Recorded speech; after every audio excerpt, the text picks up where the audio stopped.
யோவான் சுவிசேஷம் 1ஆம் அதிகாரம் 51வது வசனம். பின்னும் இயேசு அவனை நோக்கி, வானம் திறந்திருக்கிறதையும் தேவதூதர்கள் மனுஷகுமார் ஏறுகிறதையும் இறங்குகிறதையும் நீங்கள் இது முதல் காண்பீர்கள் என்று மெய்யாகவே மெய்யாகவே உங்களுக்கு சொல்லுகிறேன். மனுஷகுமார் இந்த பூலோகத்திலே 33 ஆண்டுகள் வாழ்ந்தார். அவர் வாழ்ந்த நாட்களிலே அவர் சொல்லுகிறாரு, என்கிட்ட இருந்து தேவதூதர்கள் ஏறுகிறார்கள் இறங்குகிறார்கள்.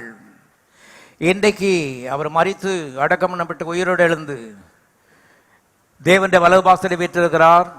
இன்னொரு விதத்தில் சொல்ல போனா நமக்குள்ளே அவர் என்ன செய்கிறார்? அவர் வாழுகிறார் என்று வேதம் சொல்கிறது. நித்திய ஜீவனாகிய கிறிஸ்து நமக்குள்ளே இருக்கிறார். ஆகவே தேவதூதர்கள் இன்றைக்கு நமக்குள்ளே இருந்து ஏறுகிறார்கள் இறங்குகிறார்கள் என்பதை தேவனுடைய மக்கள் வேதத்திலிருந்து திட்டமாய் அறிந்து புரிந்து வைத்திருக்க வேண்டும். பிரசங்கின் புஸ்தகம் 5ஆவது அதிகாரம் 6வது வசனம். உன் மாம்சத்தை பாவத்துக்குள்ளாக்க உன் வாய்க்கு இடங்கொடாதே, அது புத்தி பிசகினால் செய்தது என்று தூதனுக்கு முன்னாலே சொல்லாதே. ஜெபத்தை பற்றி இங்க பேசுறாரு. கிறிஸ்தவ விஷயத்தில் ஜெபம் என்பது பதில கர்த்தர் கொடுத்துறாரு புஸ்தகத்துல. அதுக்கப்புறம் கர்த்தர் சொல்றாரு, நான் கொடுத்திருக்க பதில எனக்கு என்ன செய்ய ஞாபகப்படுத்து.